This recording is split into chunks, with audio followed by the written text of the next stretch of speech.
أعوذ بالله من الشيطان الرجيم. بسم الله الرحمن الرحيم. ألف لام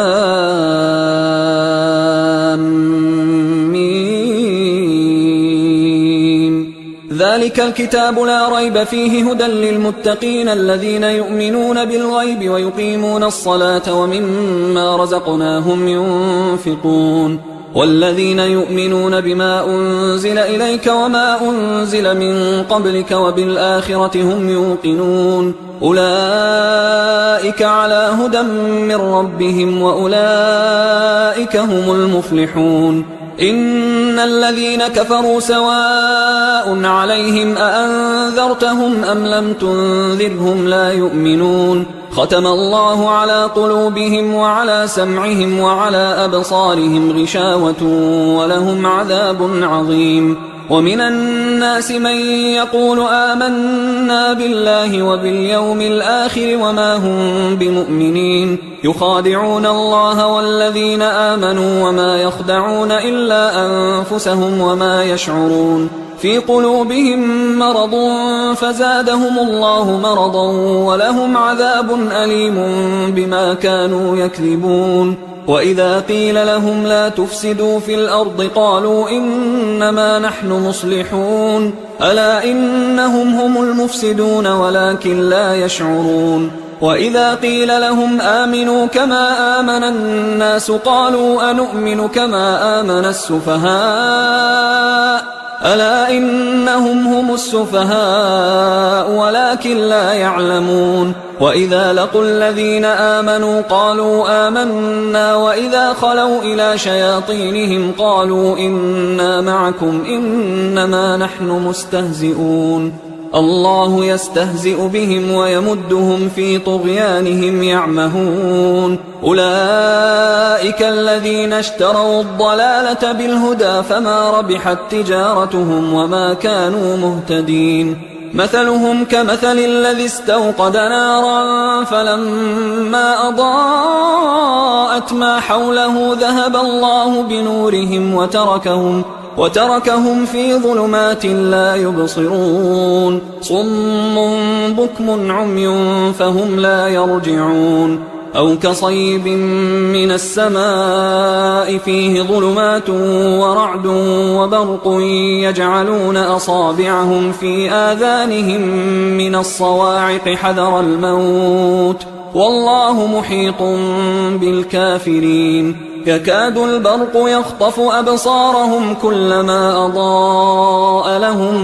مشوا فيه وإذا أظلم عليهم قاموا ولو شاء الله لذهب بسمعهم وأبصارهم إن الله على كل شيء قدير. يا أيها الناس اعبدوا ربكم الذي خلقكم والذين من قبلكم لعلكم تتقون الذي جعل لكم الأرض فراشا والسماء بناء وأنزل من السماء ماء فأخرج به من الثمرات رزقا لكم فلا تجعلوا لله أندادا وأنتم تعلمون. وإن كنتم في ريب مما نزلنا على عبدنا فأتوا بسورة من مثله وادعوا شهداءكم من دون الله إن كنتم صادقين فإن لم تفعلوا ولن تفعلوا فاتقوا النار التي وقودها الناس والحجارة أعدت للكافرين. وبشر الذين آمنوا وعملوا الصالحات أن لهم جنات تجري من تحتها الأنهار كلما رزقوا منها من ثمرة رزقا قالوا هذا الذي رزقنا من قبل وأتوا به متشابها ولهم فيها أزواج مطهرة وهم فيها خالدون. إن الله لا يستحيي أن يضرب مثلا ما بعوضة فما فوقها فأما الذين آمنوا فيعلمون أنه الحق من ربهم، وأما الذين كفروا فيقولون ماذا أراد الله بهذا مثلا يضل به كثيرا ويهدي به كثيرا، وما يضل به إلا الفاسقين الذين ينقضون عهد الله من بعد ميثاقه ويقطعون ما أمر الله به أن يوصل ويفسدون في الأرض، أولئك هم الخاسرون. كيف تكفرون بالله وكنتم أمواتا فأحياكم ثم يميتكم ثم يحييكم ثم إليه ترجعون. هو الذي خلق لكم ما في الأرض جميعا ثم استوى إلى السماء فسواهن 7 سماوات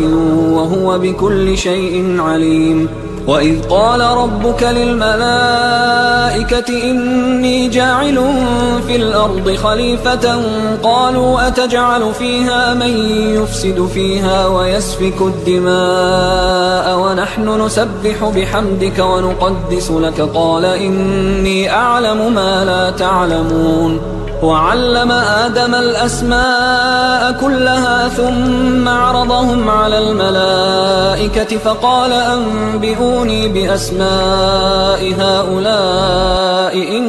كنتم صادقين. قالوا سبحانك لا علم لنا إلا ما علمتنا إنك أنت العليم الحكيم. قال يا آدم أنبئهم بأسمائهم فلما أنبأهم بأسمائهم قال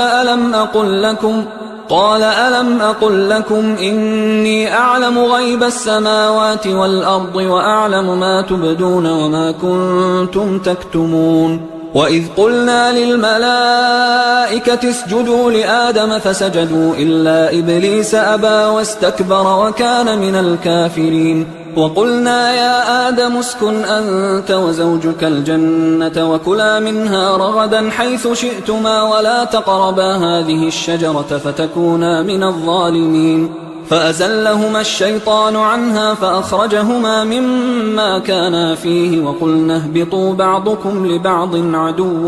ولكم في الأرض مستقر ومتاع إلى حين. فتلقى آدم من ربه كلمات فتاب عليه إنه هو التواب الرحيم. قلنا اهبطوا منها جميعا فإما يأتينكم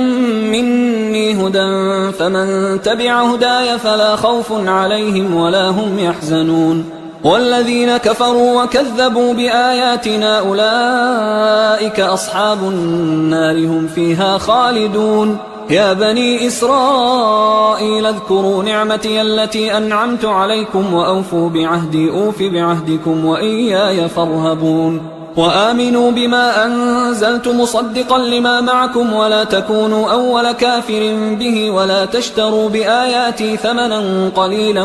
وإياي فاتقون. ولا تلبسوا الحق بالباطل وتكتموا الحق وأنتم تعلمون. وأقيموا الصلاة وآتوا الزكاة واركعوا مع الراكعين. أتأمرون الناس بالبر وتنسون أنفسكم وأنتم تتلون الكتاب أفلا تعقلون. واستعينوا بالصبر والصلاة وإنها لكبيرة إلا على الخاشعين الذين يظنون أنهم ملاقو ربهم وأنهم إليه راجعون. يا بني إسرائيل اذكروا نعمتي التي أنعمت عليكم وأني فضلتكم على العالمين. واتقوا يوما لا تجزي نفس عن نفس شيئا ولا يقبل منها شفاعة ولا يؤخذ منها عدل ولا هم ينصرون. وإذ نجيناكم من آل فرعون يسومونكم سوء العذاب يذبحون أبناءكم ويستحيون نساءكم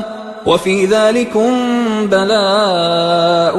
من ربكم عظيم. وإذ فرقنا بكم البحر فأنجيناكم وأغرقنا آل فرعون وأنتم تنظرون. وإذ واعدنا موسى 40 ليلة ثم اتخذتم العجل من بعده وأنتم ظالمون. ثم عفونا عنكم من بعد ذلك لعلكم تشكرون وإذ آتينا موسى الكتاب والفرقان لعلكم تهتدون وإذ قال موسى لقومه يا قوم إنكم ظلمتم أنفسكم باتخاذكم العجل فتوبوا إلى بارئكم فاقتلوا أنفسكم ذلكم خير لكم عند بارئكم فتاب عليكم إنه هو التواب الرحيم وإذ قلتم يا موسى لن نؤمن لك حتى نرى الله جهرة فأخذتكم الصاعقة وأنتم تنظرون ثم بعثناكم من بعد موتكم لعلكم تشكرون وظللنا عليكم الغمام وأنزلنا عليكم المن والسلوى كلوا من طيبات ما رزقناكم وما ظلمونا ولكن كانوا أنفسهم يظلمون وإذ قلنا ادخلوا هذه القرية فكلوا منها حيث شئتم رغدا وادخلوا الباب سجدا وقولوا حطة نغفر لكم خطاياكم وسنزيد المحسنين فبدل الذين ظلموا قولا غير الذي قيل لهم فأنزلنا على الذين ظلموا رجزا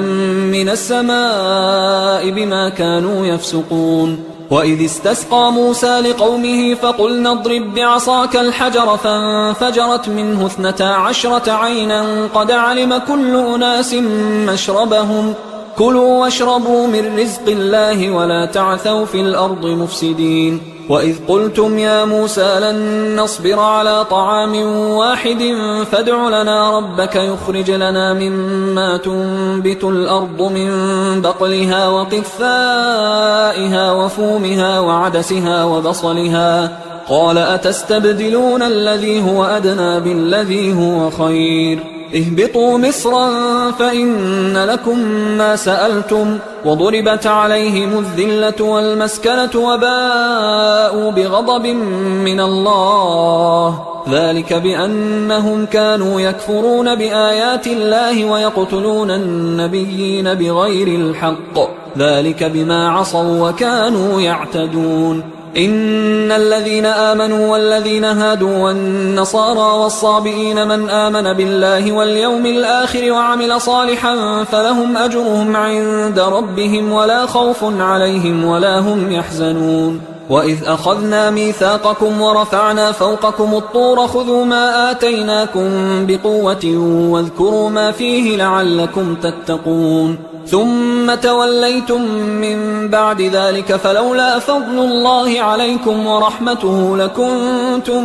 من الخاسرين ولقد علمتم الذين اعتدوا منكم في السبت فقلنا لهم كونوا قردة خاسئين فجعلناها نكالا لما بين يديها وما خلفها وموعظة للمتقين وإذ قال موسى لقومه إن الله يأمركم أن تذبحوا بقرة قالوا أتتخذنا هزوا قال أعوذ بالله أن أكون من الجاهلين قالوا ادع لنا ربك يبين لنا ما هي قال إنه يقول إنها بقرة لا فارض ولا بكر عوان بين ذلك فافعلوا ما تؤمرون قالوا ادع لنا ربك يبين لنا ما لونها قال إنه يقول إنها بقرة صفراء فاقع لونها تسر الناظرين قالوا ادع لنا ربك يبين لنا ما هي إن البقرة شابه علينا وإنا إن شاء الله لمهتدون قال إنه يقول إنها بقرة لا ذلول تثير الأرض ولا تسقي الحرث مسلمة لا شية فيها قالوا الآن جئت بالحق فذبحوها وما كادوا يفعلون وإذ قتلتم نفسا فادارأتم فيها والله مخرج ما كنتم تكتمون فقلنا اضربوه ببعضها كذلك يحيي الله الموتى ويريكم آياته لعلكم تعقلون ثم قست قلوبكم من بعد ذلك فهي كالحجارة أو أشد قسوة وإن من الحجارة لما يتفجر منه الأنهار وإن منها لما يشقق فيخرج منه الماء وإن منها لما يهبط من خشية الله وما الله بغافل عما تعملون أفتطمعون أن يؤمنوا لكم وقد كان فريق منهم يسمعون كلام الله ثم يحرفونه من بعد ما عقلوه وهم يعلمون وإذا لقوا الذين آمنوا قالوا آمنا وإذا خلا بعضهم إلى بعض قالوا أتحدثونهم بما فتح الله عليكم ليحاجوكم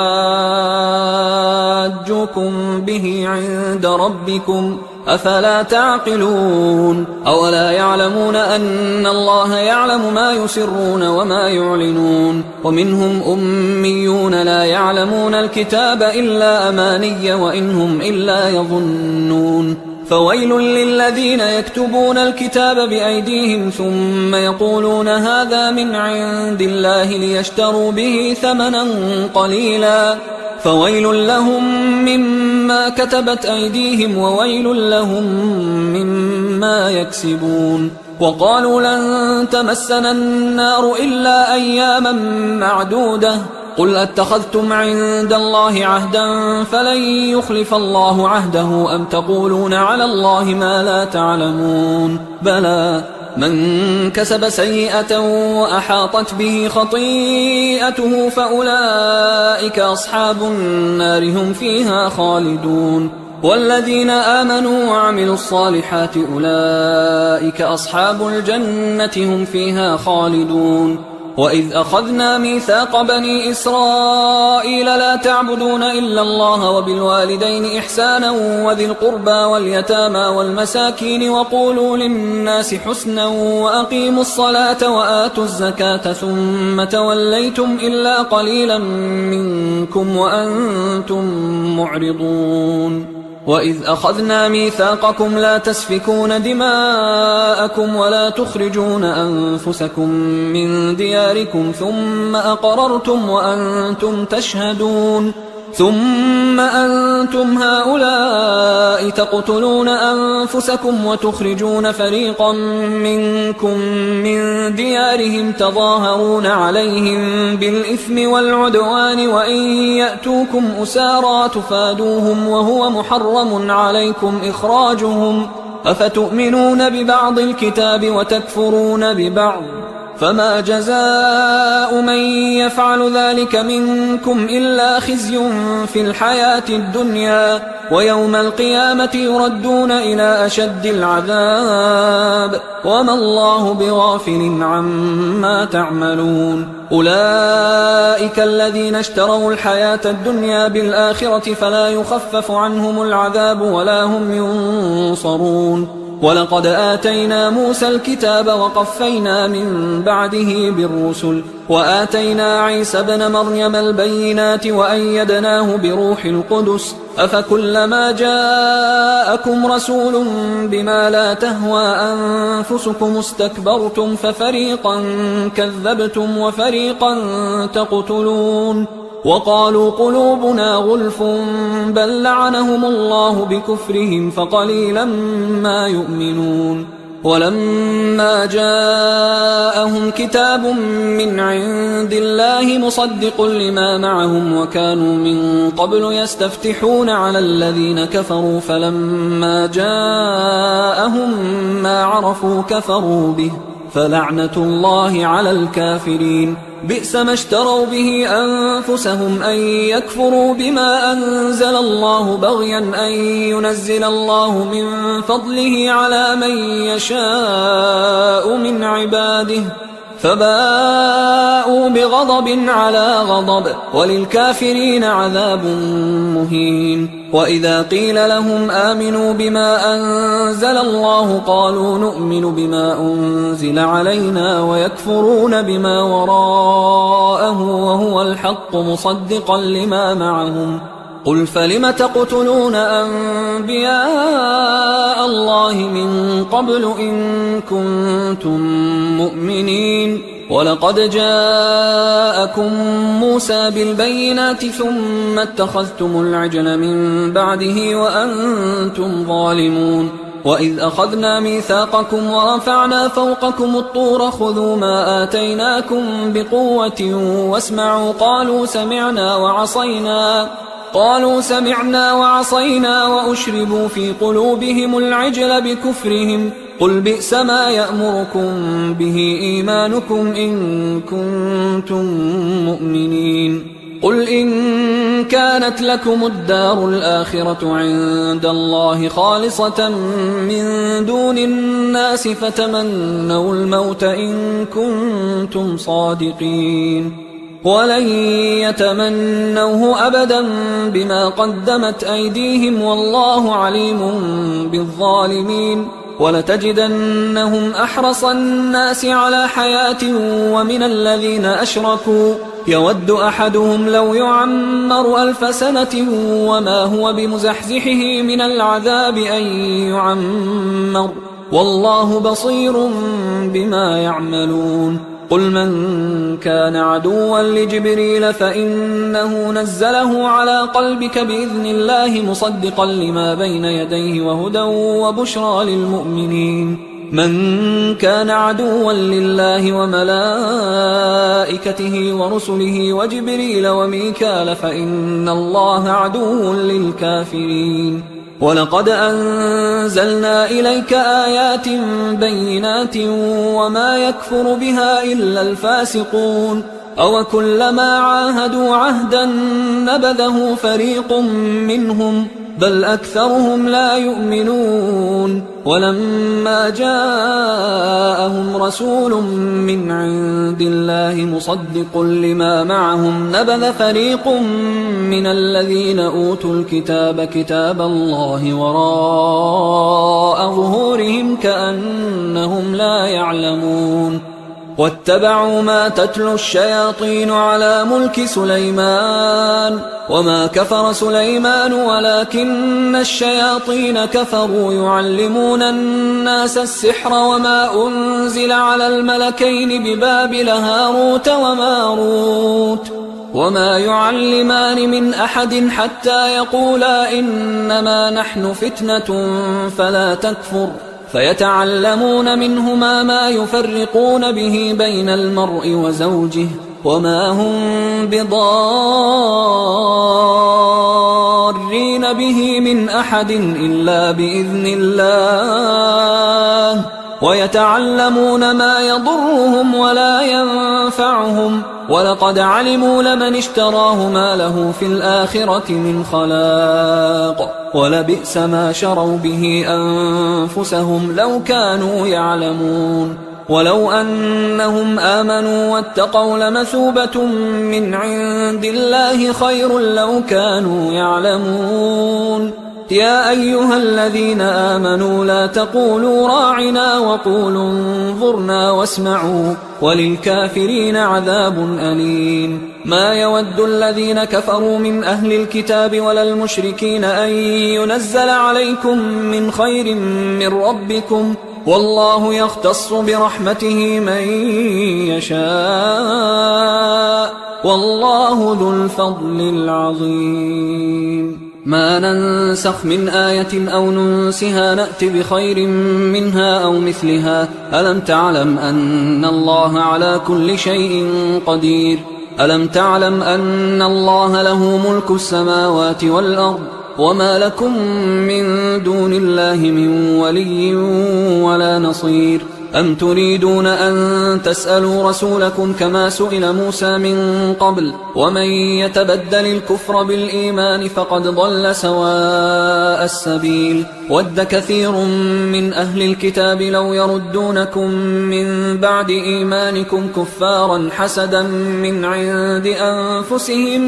من بعد ما تبين لهم الحق فاعفوا واصفحوا حتى يأتي الله بأمره إن الله على كل شيء قدير وأقيموا الصلاة وآتوا الزكاة وما تقدموا لأنفسكم من خير تجدوه عند الله إن الله بما تعملون بصير وقالوا لن يدخل الجنة إلا من كان هودا أو نصارى تلك أمانيهم قل هاتوا برهانكم إن كنتم صادقين بلى من أسلم وجهه لله وهو محسن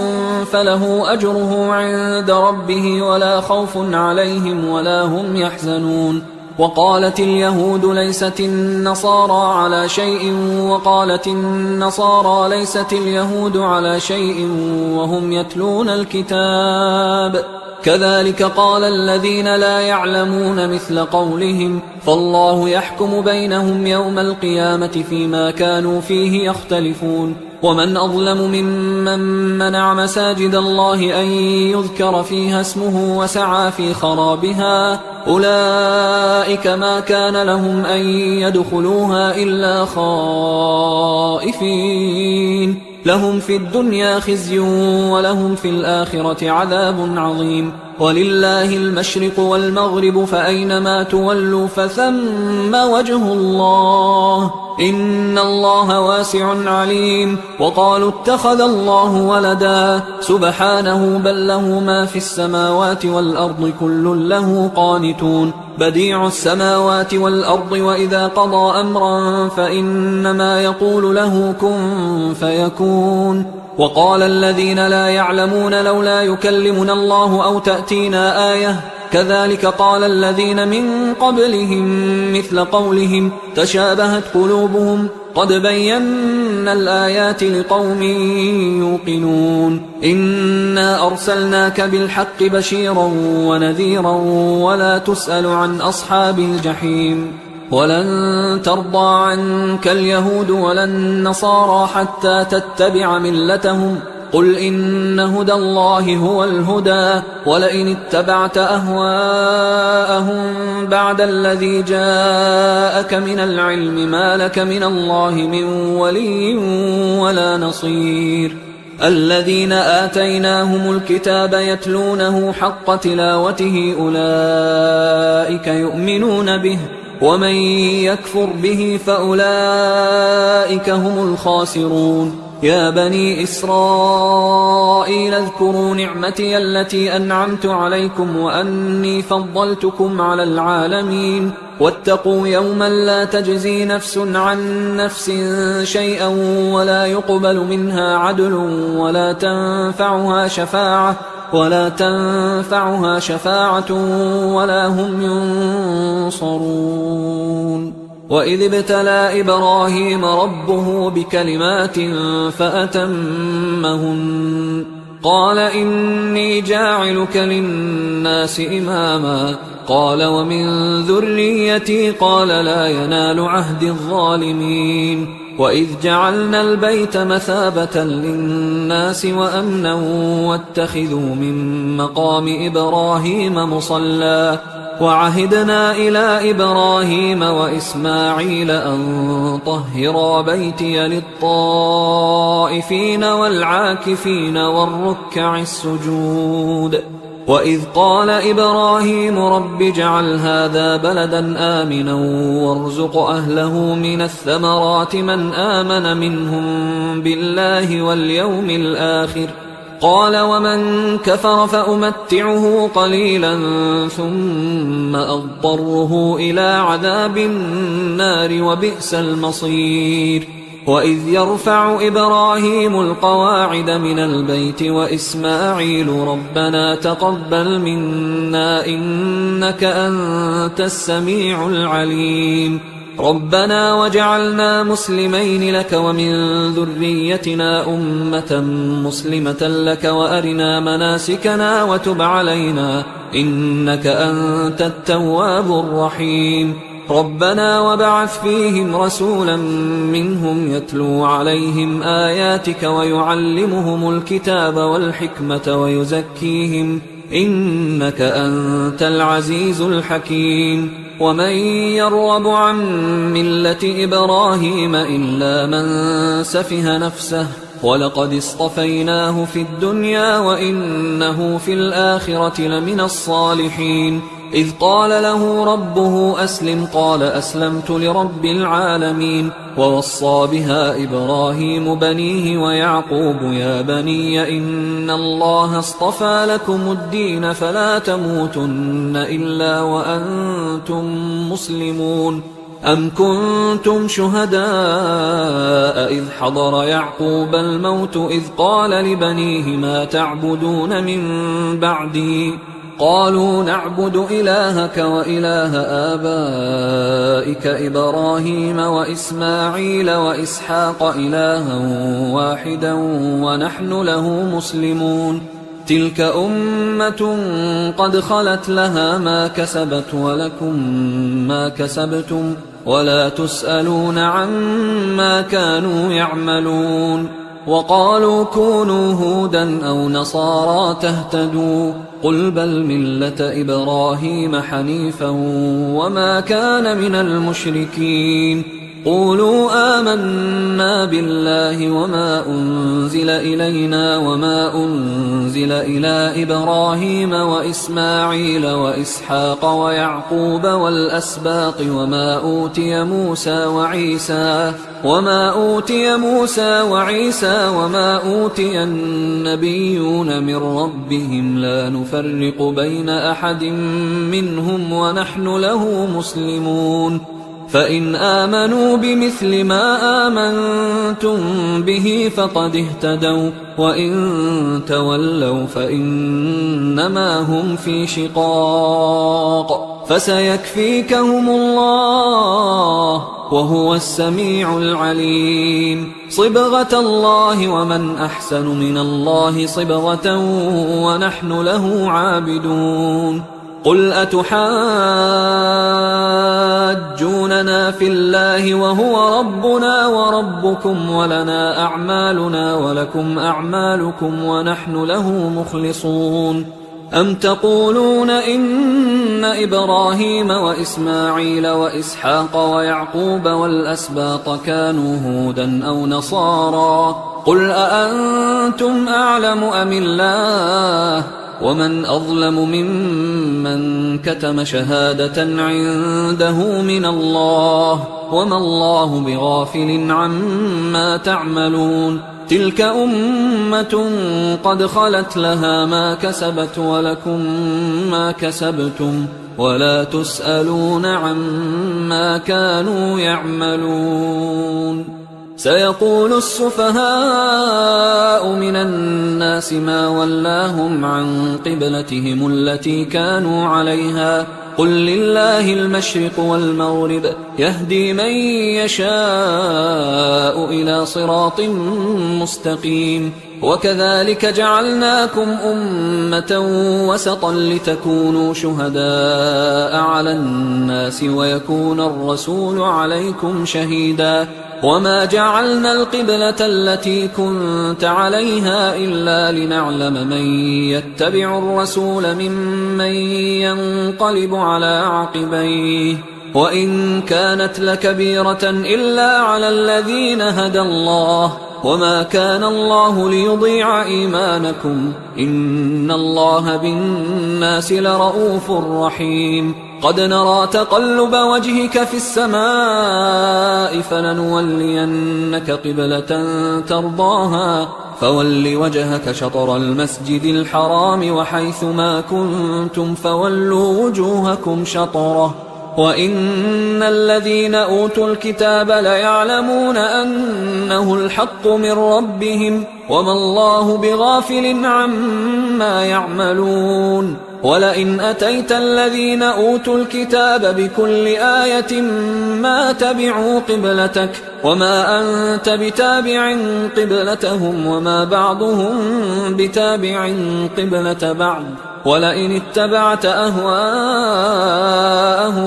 من بعد ما جاءك من العلم إنك إذا لمن الظالمين. الذين آتيناهم الكتاب يعرفونه كما يعرفون أبناءهم وإن فريقا منهم ليكتمون الحق وهم يعلمون الحق من ربك فلا تكونن من الممترين ولكل وجهة هو موليها فاستبقوا الخيرات أينما تكونوا يأت بكم الله جميعا إن الله على كل شيء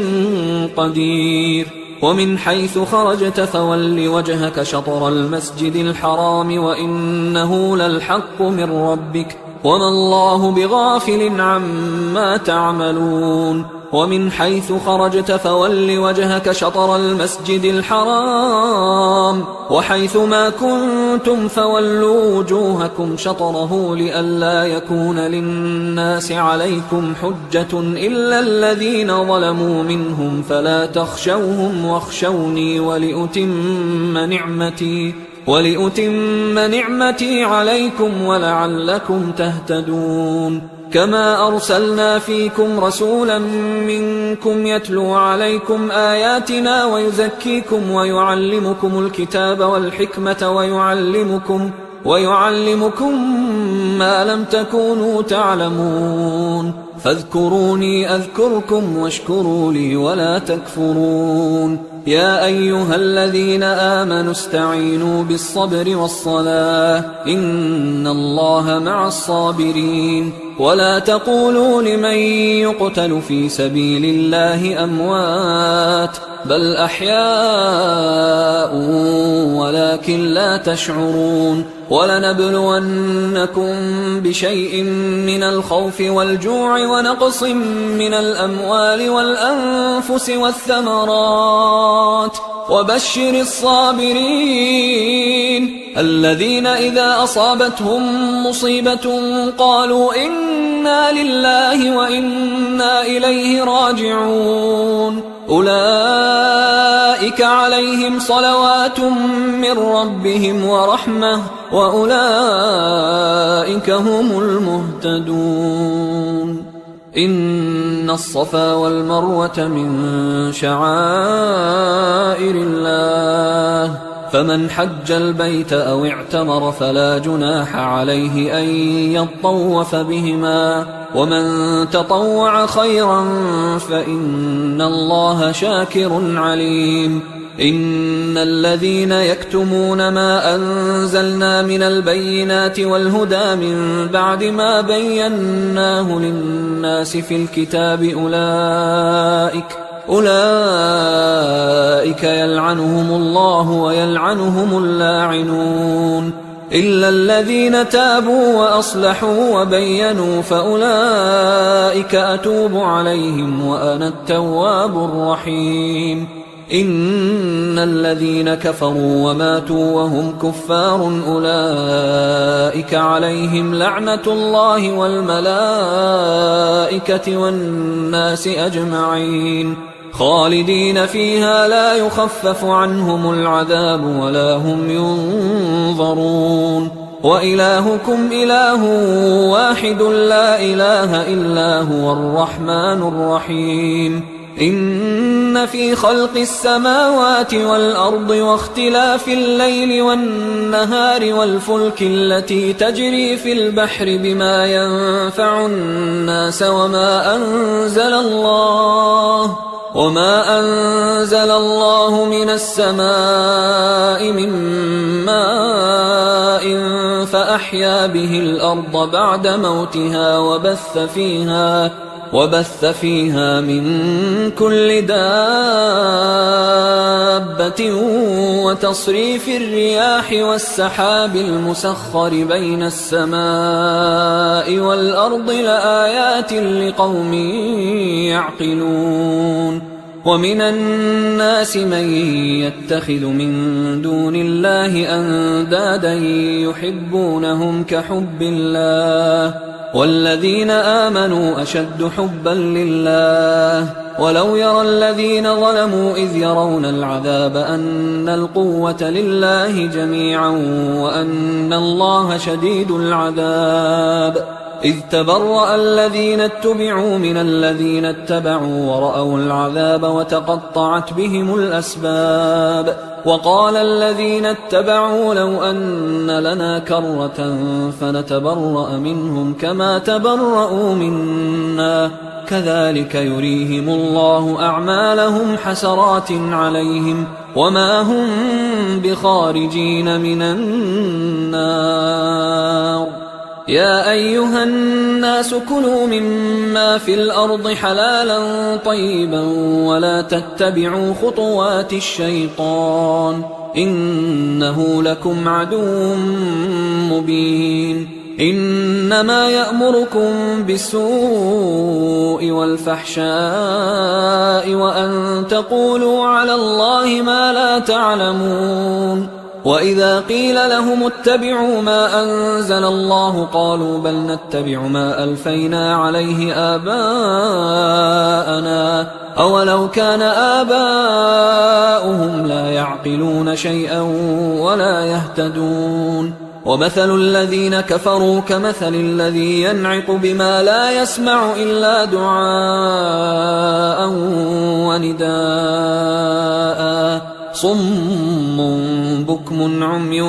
فهم لا يعقلون. يا أيها الذين آمنوا كلوا من طيبات ما رزقناكم واشكروا لله إن كنتم إياه تعبدون. إنما حرم عليكم الميتة والدم ولحم الخنزير وما أهل به لغير الله فمن اضطر غير باغ ولا عاد فلا إثم عليه إن الله غفور رحيم. إن الذين يكتمون ما أنزل الله من الكتاب ويشترون به ثمنا قليلا أولئك ما يأكلون في بطونهم إلا النار ولا يكلمهم الله يوم القيامة ولا يزكيهم ولهم عذاب أليم. أولئك الذين اشتروا الضلالة بالهدى والعذاب بالمغفرة فما أصبرهم على النار ذلك بأن الله نزل الكتاب بالحق وإن الذين اختلفوا في الكتاب لفي شقاق بعيد. ليس البر أن تولوا وجوهكم قبل المشرق والمغرب ولكن البر من آمن بالله واليوم الآخر والملائكة والكتاب والنبيين وآتى المال على حبه ذوي القربى واليتامى والمساكين وابن السبيل والسائلين وفي الرقاب وأقام الصلاة وآتى الزكاة والموفون بعهدهم إذا عاهدوا والصابرين في البأساء والضراء وحين البأس أولئك الذين صدقوا وأولئك هم المتقون. يا أيها الذين آمنوا كتب عليكم القصاص في القتلى الحر بالحر والعبد بالعبد والأنثى بالأنثى فمن عفي له من أخيه شيء فاتباع بالمعروف وأداء إليه بإحسان ذلك تخفيف من ربكم ورحمة فمن اعتدى بعد ذلك فله عذاب أليم. ولكم في القصاص حياة يا أولي الألباب لعلكم تتقون. كتب عليكم إذا حضر أحدكم الموت إن ترك خيرا الوصية للوالدين والأقربين بالمعروف حقا على المتقين فمن بدله بعدما سمعه فإنما إثمه على الذين يبدلونه إن الله سميع عليم. فمن خاف من موص جنفا أو إثما فأصلح بينهم فلا إثم عليه إن الله غفور رحيم. يا أيها الذين آمنوا كتب عليكم الصيام كما كتب على الذين من قبلكم لعلكم تتقون أياما معدودات فمن كان منكم مريضا أو على سفر فعدة من أيام أخر وعلى الذين يطيقونه فدية طعام مسكين فمن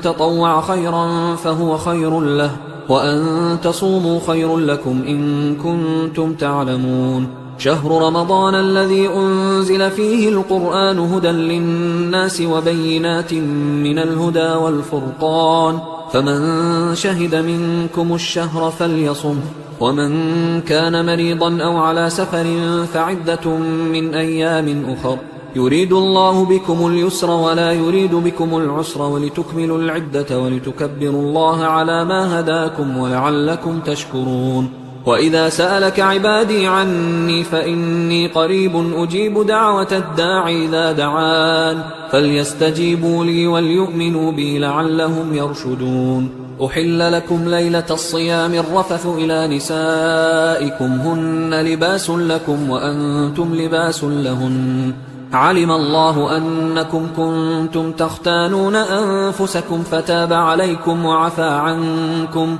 فالآن باشروهن وابتغوا ما كتب الله لكم وكلوا واشربوا حتى يتبين لكم الخيط الأبيض من الخيط الأسود من الفجر ثم أتموا الصيام إلى الليل ولا تباشروهن وأنتم عاكفون في المساجد تلك حدود الله فلا تقربوها كذلك يبين الله آياته للناس لعلهم يتقون ولا تأكلوا أموالكم بينكم بالباطل وتدلوا بها إلى الحكام لتأكلوا فريقا من أموال الناس بالإثم وأنتم تعلمون يسألونك عن الأهلة قل هي مواقيت للناس والحج وليس البر بأن تأتوا البيوت من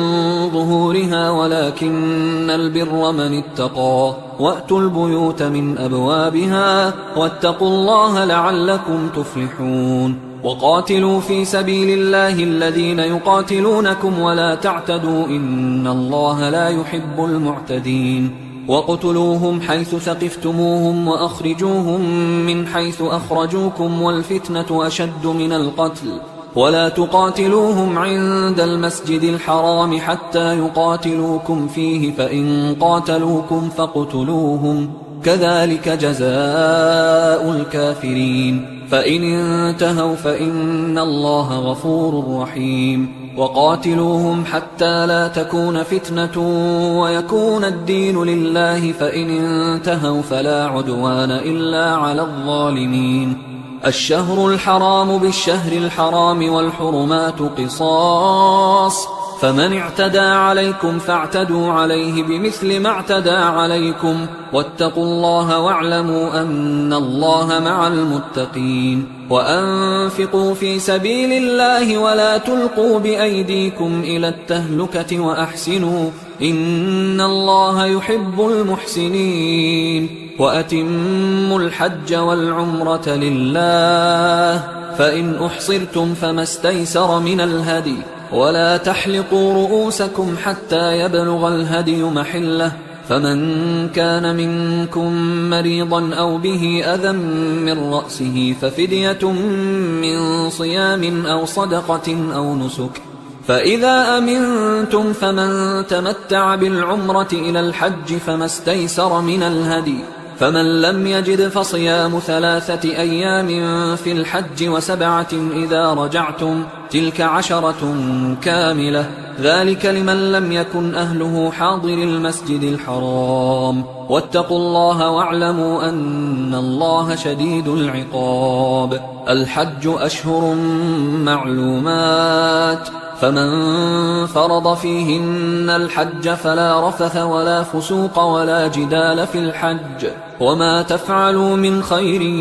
يعلمه الله وتزودوا فإن خير الزاد التقوى واتقون يا أولي الألباب ليس عليكم جناح أن تبتغوا فضلا من ربكم فإذا أفضتم من عرفات فاذكروا الله عند المشعر الحرام واذكروه كما هداكم وإن كنتم من قبله لمن الضالين ثم أفيضوا من حيث أفاض الناس واستغفروا الله إن الله غفور رحيم فإذا قضيتم مناسككم فاذكروا الله كذكركم آباءكم أو أشد ذكرا فمن الناس من يقول ربنا آتنا في الدنيا وما له في الآخرة من خلاق ومنهم من يقول ربنا آتنا في الدنيا حسنة وفي الآخرة حسنة وقنا عذاب النار أولئك لهم نصيب مما كسبوا والله سريع الحساب واذكروا الله في أيام معدودات فمن تعجل في يومين فلا إثم عليه ومن تأخر فلا إثم عليه لمن اتقى واتقوا الله واعلموا أنكم إليه تحشرون ومن الناس من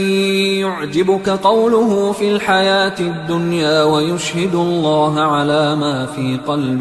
ويشهد الله على ما في قلبه وهو ألد الخصام وإذا تولى سعى في الأرض ليفسد فيها ويهلك الحرث والنسل والله لا يحب الفساد وإذا قيل له اتق الله أخذته العزة بالإثم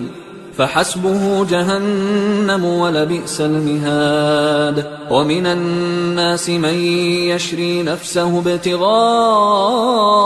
مرضات الله والله رؤوف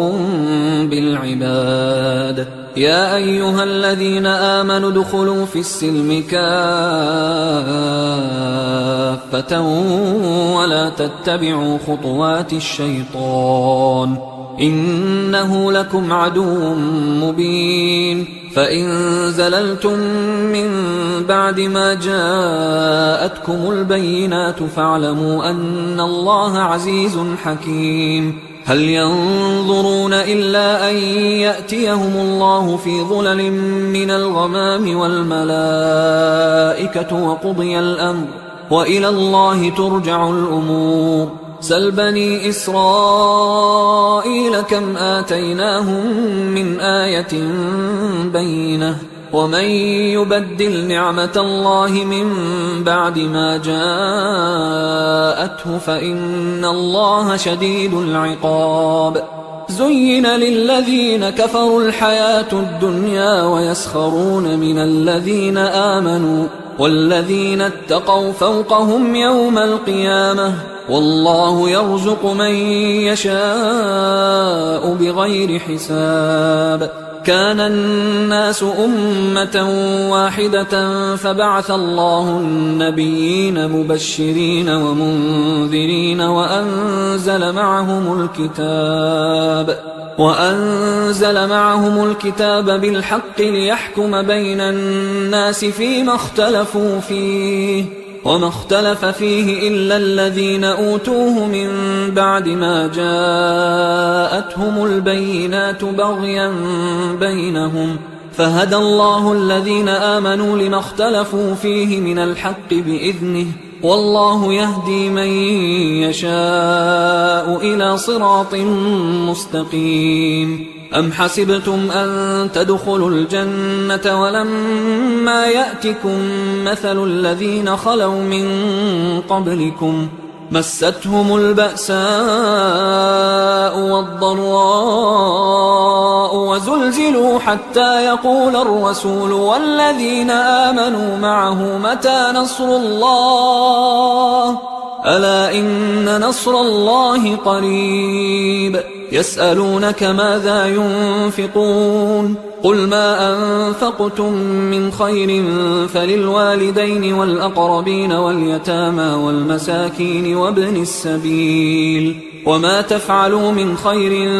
فإن الله به عليم كتب عليكم القتال وهو كره لكم، وعسى أن تكرهوا شيئا وهو خير لكم، وعسى أن تحبوا شيئا وهو شر لكم، والله يعلم وأنتم لا تعلمون. يسألونك عن الشهر الحرام قتال فيه، قل قتال فيه كبير، وصد عن سبيل الله وكفر به والمسجد الحرام وإخراج أهله منه أكبر عند الله، والفتنة أكبر من القتل، ولا يزالون يقاتلونكم حتى يردوكم عن دينكم إن استطاعوا، ومن يرتدد منكم عن دينه فيمت وهو كافر فأولئك حبطت أعمالهم في الدنيا والآخرة، وأولئك أصحاب النار هم فيها خالدون. إن الذين آمنوا والذين هاجروا وجاهدوا في سبيل الله أولئك يرجون رحمة الله، والله غفور رحيم. يسألونك عن الخمر والميسر قل فيهما إثم كبير ومنافع للناس وإثمهما أكبر من نفعهما، ويسألونك ماذا ينفقون قل العفو، كذلك يبين الله لكم الآيات لعلكم تتفكرون في الدنيا والآخرة. ويسألونك عن اليتامى قل إصلاح لهم خير، وإن تخالطوهم فإخوانكم والله يعلم المفسد من المصلح، ولو شاء الله لأعنتكم إن الله عزيز حكيم. ولا تنكحوا المشركات حتى يؤمنوا، ولأمة مؤمنة خير من مشركة ولو أعجبتكم، ولا تنكحوا المشركين حتى يؤمنوا، ولعبد مؤمن خير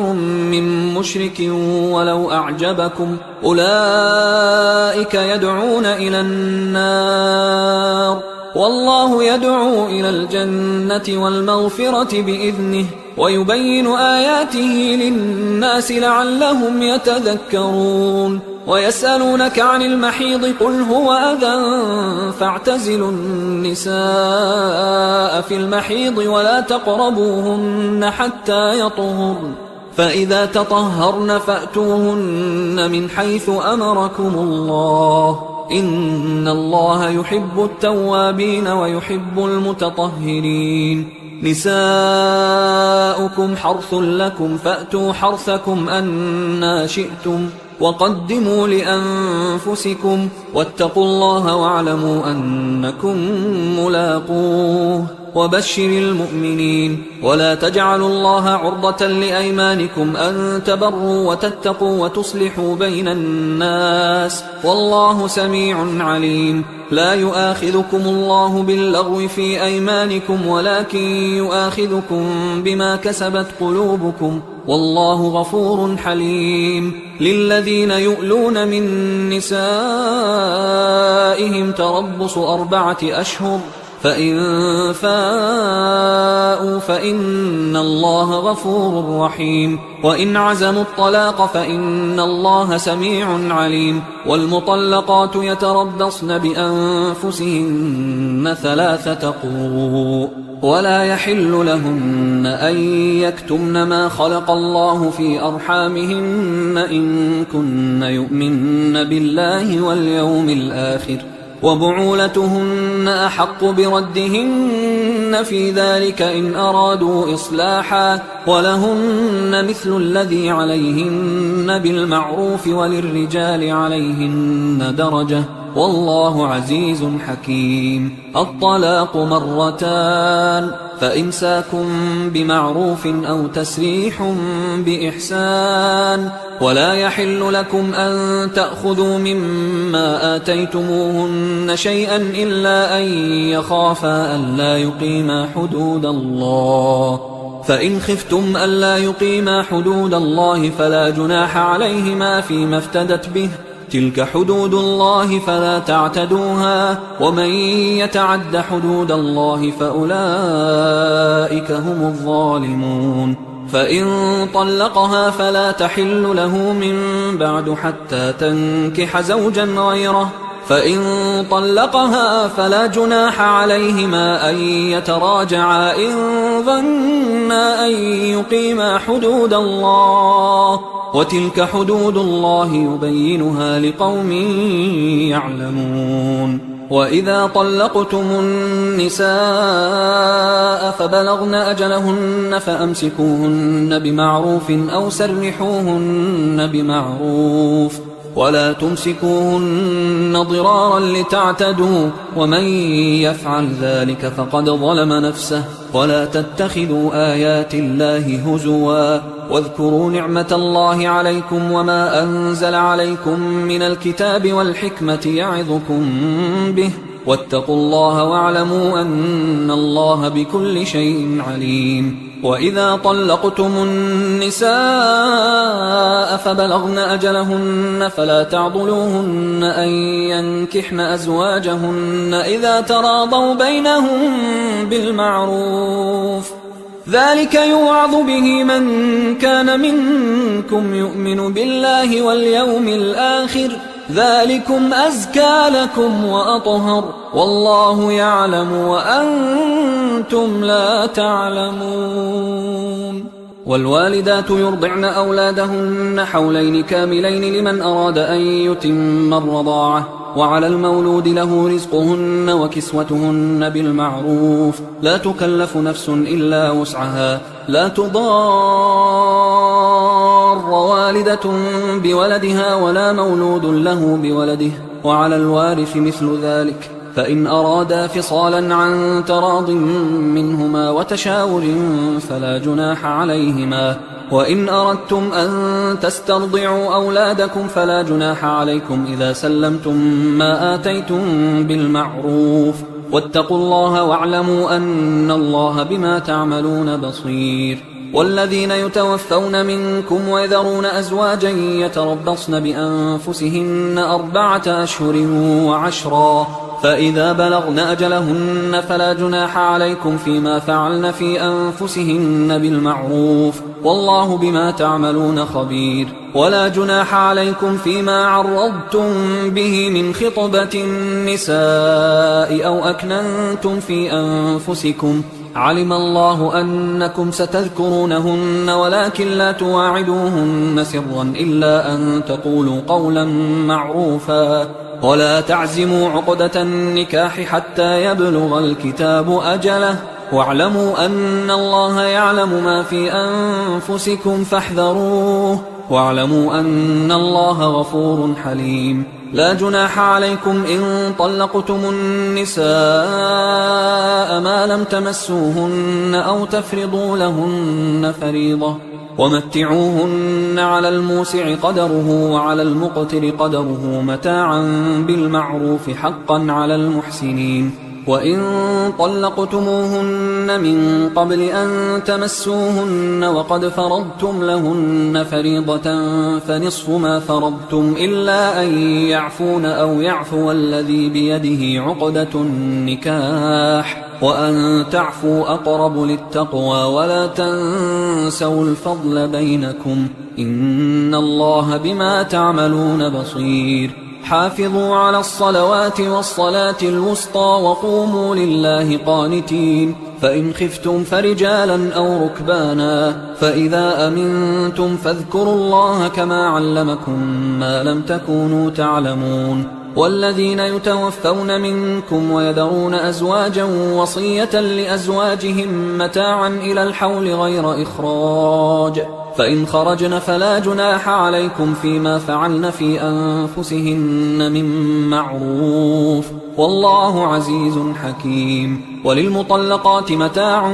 بالمعروف حقا على المتقين، كذلك يبين الله لكم آياته لعلكم تعقلون. ألم تر إلى الذين خرجوا من ديارهم وهم ألوف حذر الموت فقال لهم الله موتوا ثم أحياهم، إن الله لذو فضل على الناس ولكن أكثر الناس لا يشكرون. وقاتلوا في سبيل الله واعلموا أن الله سميع عليم. من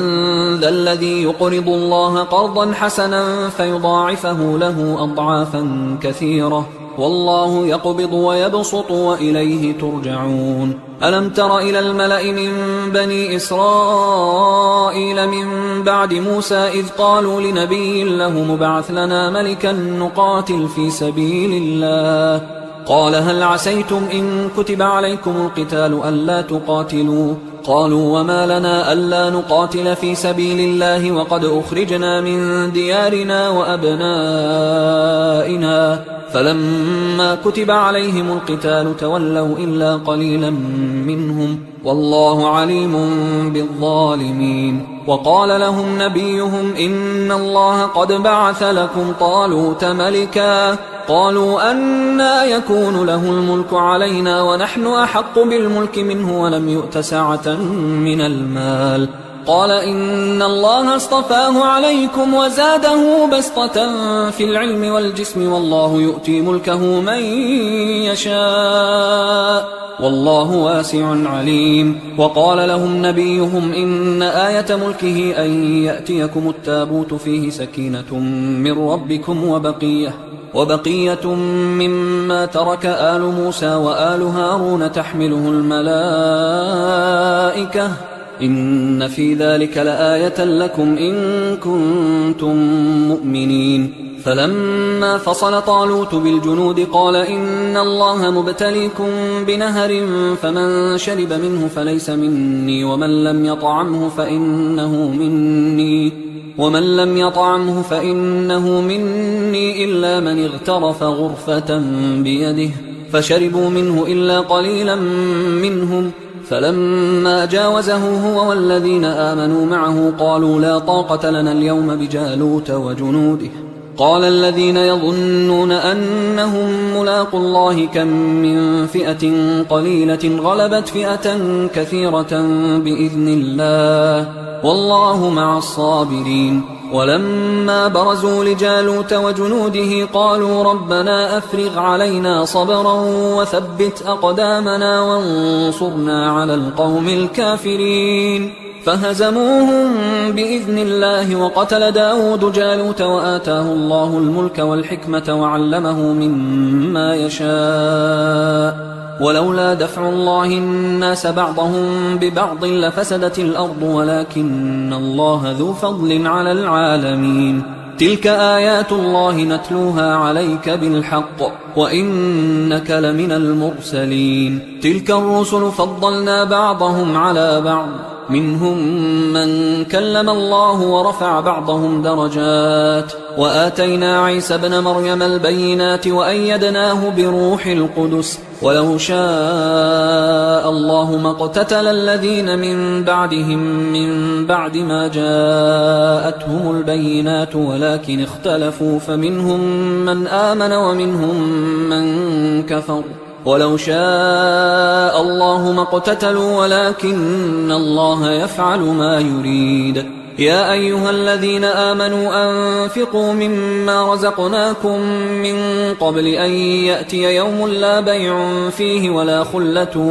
ولا شفاعة والكافرون هم الظالمون. الله لا إله إلا هو الحي القيوم لا تأخذه سنة ولا نوم له ما في السماوات وما في الأرض من ذا الذي يشفع عنده إلا بإذنه يعلم ما بين أيديهم وما خلفهم ولا يحيطون بشيء من علمه إلا بما شاء وسع كرسيه السماوات والأرض ولا يؤوده حفظهما وهو العلي العظيم. لا إكراه في الدين قد تبين الرشد من الغي فمن يكفر بالطاغوت ويؤمن بالله فقد استمسك بالعروة الوثقى لا انفصام لها والله سميع عليم. الله ولي الذين آمنوا يخرجهم من الظلمات إلى النور والذين كفروا أولياؤهم الطاغوت يخرجونهم من النور إلى الظلمات أولئك أصحاب النار هم فيها خالدون. ألم تر إلى الذي حاج إبراهيم في ربه أن آتاه الله الملك إذ قال إبراهيم ربي الذي يحيي ويميت قال أنا أحيي وأميت قال إبراهيم فإن الله يأتي بالشمس من المشرق فأت بها من المغرب فبهت الذي كفر والله لا يهدي القوم الظالمين. أو كالذي مر على قرية وهي خاوية على عروشها قال أنى يحيي هذه الله بعد موتها فأماته الله 100 عام ثم بعثه قال كم لبثت؟ قال لبثت يوما أو بعض يوم. قال بل لبثت 100 عام فانظر إلى طعامك وشرابك لم يتسنه وانظر إلى حمارك ولنجعلك آية للناس وانظر إلى العظام كيف ننشزها ثم نكسوها لحما فلما تبين له قال أعلم أن الله على كل شيء قدير. وإذ قال إبراهيم رب أرني كيف تحيي الموتى قال أولم تؤمن قال بلى ولكن ليطمئن قلبي قال فخذ 4 من الطير فصرهن إليك ثم اجعل على كل جبل منهن جزءا ثم ادعهن يأتينك سعيا واعلم أن الله عزيز حكيم. مثل الذين ينفقون أموالهم في سبيل الله كمثل حبة أنبتت 7 سنابل في كل سنبلة 100 حبة والله يضاعف لمن يشاء والله واسع عليم. الذين ينفقون أموالهم في سبيل الله ثم لا يتبعون ما أنفقوا منا ولا أذى لهم أجرهم عند ربهم ولا خوف عليهم ولا هم يحزنون. قول معروف ومغفرة خير من صدقة يتبعها أذى والله غني حليم. يا أيها الذين آمنوا لا تبطلوا صدقاتكم بالمن والأذى كالذي ينفق ماله رئاء الناس ولا يؤمن بالله واليوم الآخر فمثله كمثل صفوان عليه تراب فأصابه وابل فتركه صلدا لا يقدرون على شيء مما كسبوا والله لا يهدي القوم الكافرين. ومثل الذين ينفقون أموالهم ابتغاء مرضات الله وتثبيتا من أنفسهم كمثل جنة بربوة أصابها وابل فآتت أكلها ضعفين فإن لم يصبها وابل فطل والله بما تعملون بصير. أيود أحدكم أن تكون له جنة من نخيل وأعناب تجري من تحتها الأنهار له فيها من كل الثمرات وأصابه الكبر وله ذرية ضعفاء فأصابها إعصار فيه نار فاحترقت كذلك يبين الله لكم الآيات لعلكم تتفكرون. يا أيها الذين آمنوا أنفقوا من طيبات ما كسبتم ومما أخرجنا لكم من الأرض ولا تيمموا الخبيث منه تنفقون ولستم بآخذيه إلا أن تغمضوا فيه واعلموا أن الله غني حميد. الشيطان يعدكم الفقر ويأمركم بالفحشاء والله يعدكم مغفرة منه وفضلا والله واسع عليم. يؤتي الحكمة من يشاء ومن يؤت الحكمة فقد أوتي خيرا كثيرا وما يذكر إلا أولو الألباب. وما أنفقتم من نفقة أو نذرتم من نذر فإن الله يعلمه وما للظالمين من أنصار. إن تبدوا الصدقات فنعما هي، وإن تخفوها وتؤتوها الفقراء فهو خير لكم ويكفر عنكم من سيئاتكم والله بما تعملون خبير. ليس عليك هداهم ولكن الله يهدي من يشاء. وما تنفقوا من خير فلأنفسكم وما تنفقون إلا ابتغاء وجه الله وما تنفقوا من خير يوفى إليكم وأنتم لا تظلمون. للفقراء الذين أحصروا في سبيل الله لا يستطيعون ضربا في الأرض يحسبهم الجاهل أغنياء من التعفف تعرفهم بسيماهم لا يسألون الناس إلحافا. وما تنفقوا من خير فإن الله به عليم. الذين ينفقون أموالهم بالليل والنهار سرا وعلانية فلهم أجرهم عند ربهم ولا خوف عليهم ولا هم يحزنون. الذين يأكلون الربا لا يقومون إلا كما يقوم الذي يتخبطه الشيطان من المس، ذلك بأنهم قالوا إنما البيع مثل الربا وأحل الله البيع وحرم الربا. فمن جاءه موعظة